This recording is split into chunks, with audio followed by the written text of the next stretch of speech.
What's good, everybody? It's your boy Everton. So today we're talking about debt. Debt is something that I have experienced. I want to let you guys know that bankruptcy is not the only solution.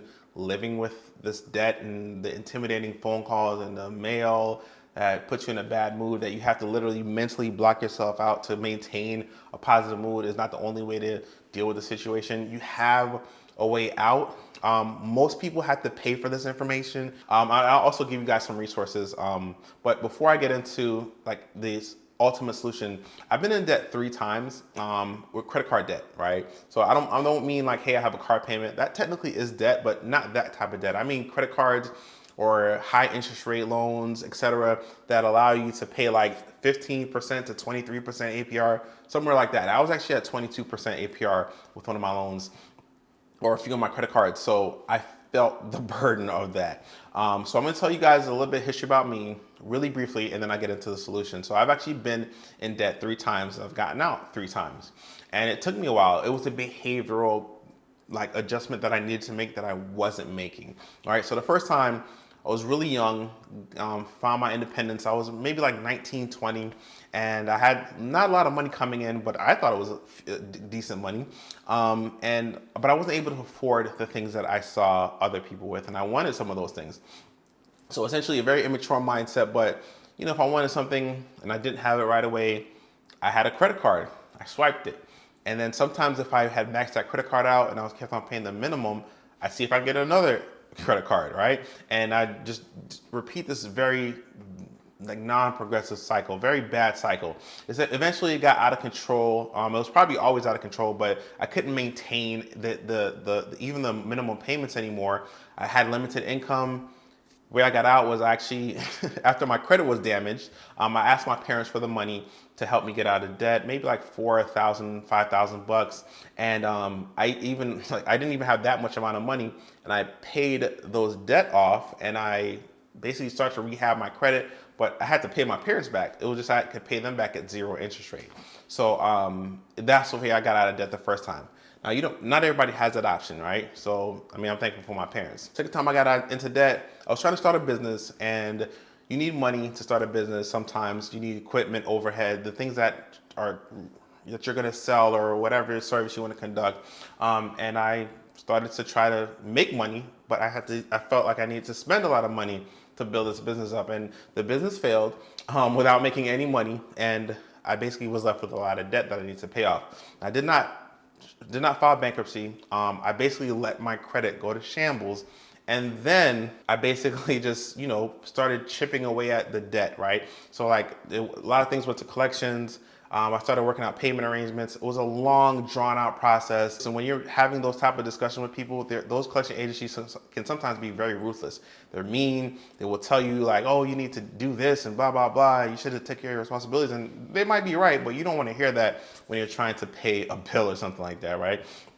So at the end of the day, it's just something that I did not, it wasn't a good experience. The third time I got into debt, it was actually life responsibilities that like I didn't know how to properly handle. I didn't have enough information at the time. So I tried to, and think of it like this. Let's say I was in a relationship, right? This isn't what happened, but let's say I'm in a relationship, we moved in together, and now we're splitting rent, utilities, bills, you know, uh, you know, grocery bills. All my bills are 50%. Then I break up. I have to get my own place. I can't get the same place that I got or the same quality of place that I got because maybe I couldn't afford it. There was a reason why we were together, right? And I try to maintain a lifestyle while maintaining my other responsibilities.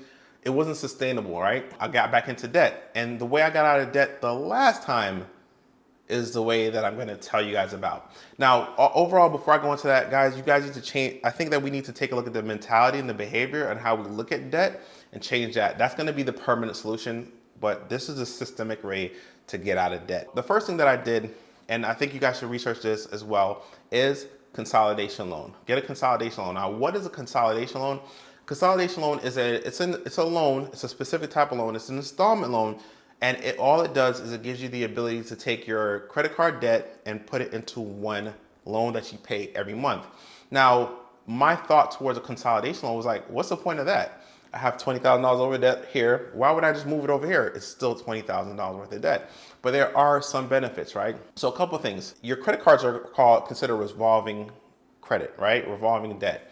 And essentially, let's just say you have $20,000 worth of debt and you're able to pay it down $500 every month. If you're the type of individual that's living off of your credit cards to keep you afloat, more than likely you pay off $500, you might take out the 500 back and say, okay, I need groceries, this and a third or whatever, right? When you move into an installment loan, you no longer have the ability to pay off $500 and take that back out. The credit cards will still be there. You have to commit to not using your credit cards. You need to put those away and not use them for everyday purchases or anything like that. You need to commit to paying off that consolidation loan.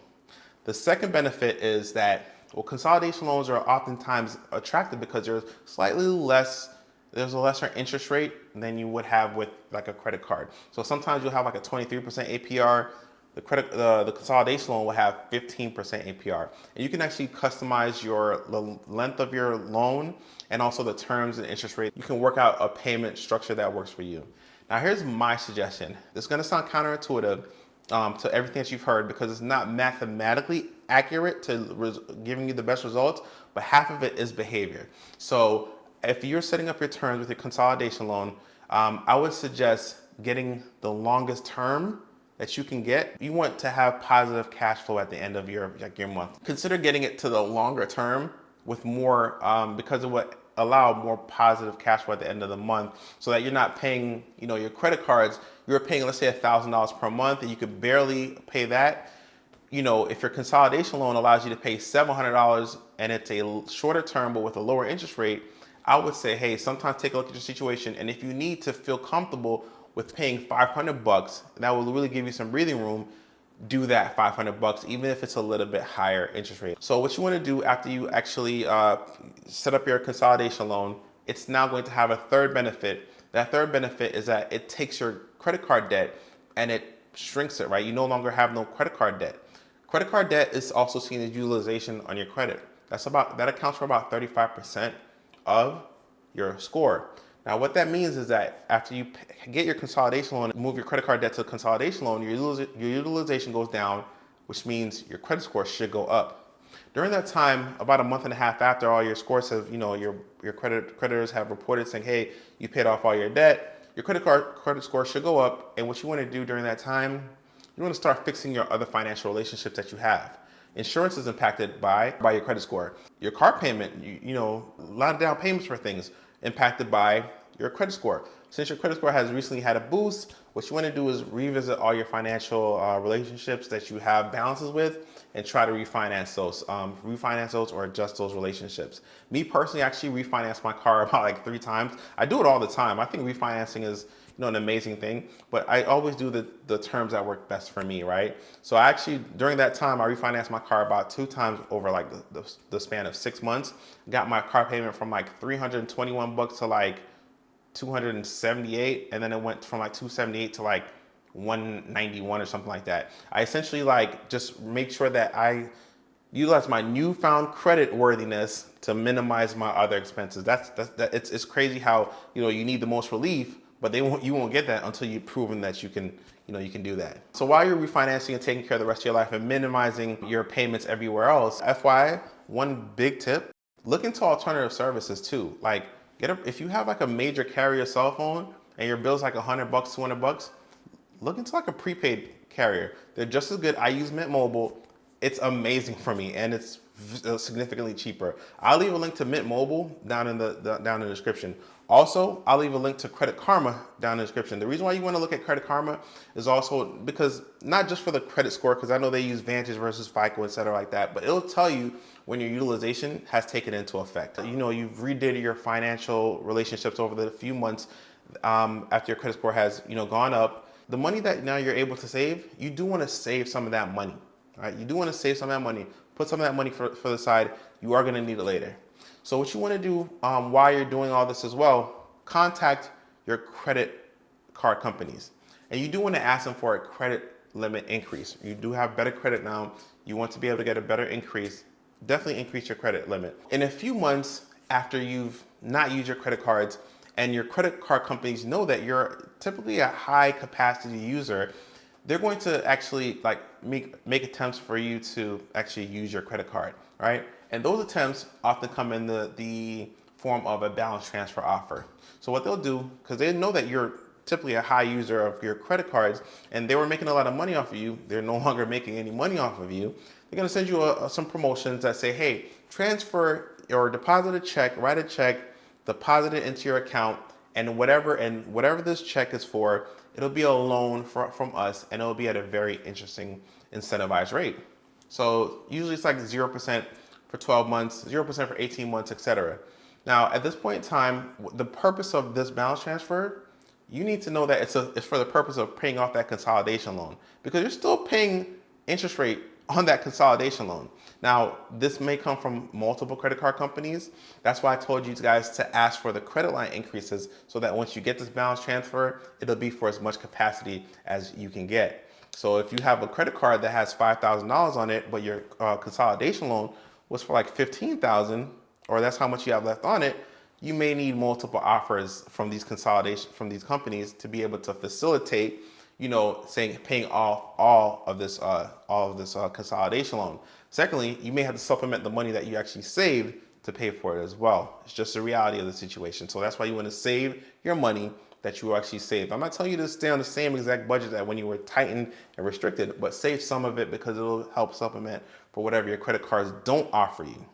So secondly, one tip is that you actually don't have to wait for your credit card companies to send you this. If you sign up for Credit Karma, they will give you suggestions based on your credit ranking of what cards that offer balance transfers and promotional rates that you have a high likelihood of qualifying for, right? The only issue is that you have a high likelihood, not a guarantee, of qualifying for them with your bank, with the balance transfer offers. Those are ones that you've already been approved for, right? So just know that the difference between that. The way it happened for me was after a few months of me not using my credit cards, they were like, man, what's going on? We need you to bring your money back over here so that you can potentially put it back over here. We'll give you a sweet little deal, and then hopefully you don't take full advantage of this deal. Hopefully you put $10,000 back over here, you only pay off $2,000, and you start paying us the interest on the $8,000 that's left over again, and we got you right back where you started. That's not where you want to be, and I'm going to talk about that psychologically next. Now, you do need to understand who you are when you get these balance transfers, because I was getting about one per month, right? They would always send me something and say, hey, it expires in 10 days, and so I could take advantage of it. I didn't actually take advantage of the balance transfer until they gave me one that was sufficient for what I knew I could handle. They gave me one for about 3% over the course of like 32 months. That was something that I knew I could do, at least if things were not good, right? Like, okay, I can at least handle that. I did take advantage of that. I had to supplement some of my own money that I had saved up as well, that I was now, saving from the money that I was saving.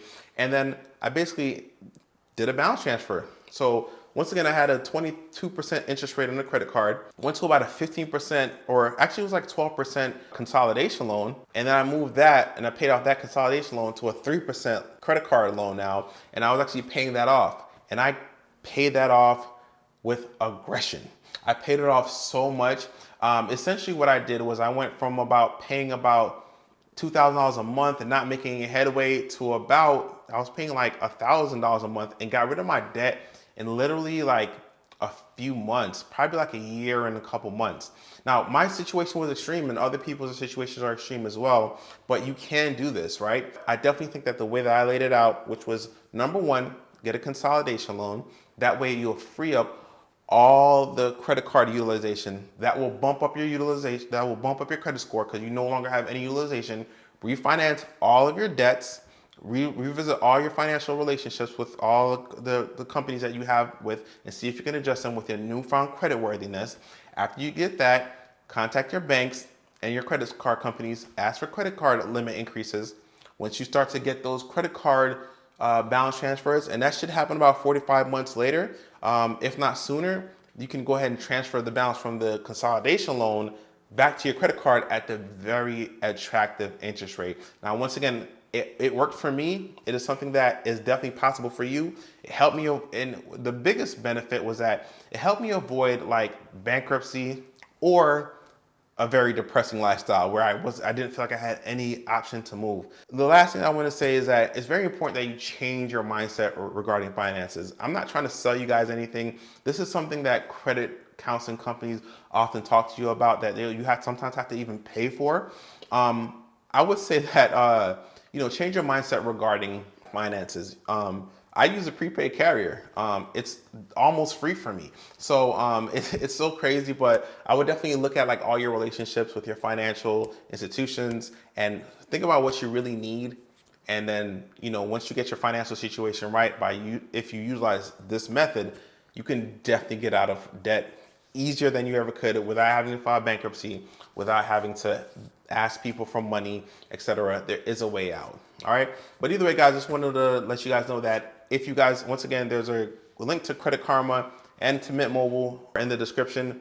Definitely check it out. Until next time, guys, I'm Everton, and I do videos Everton's way. Peace.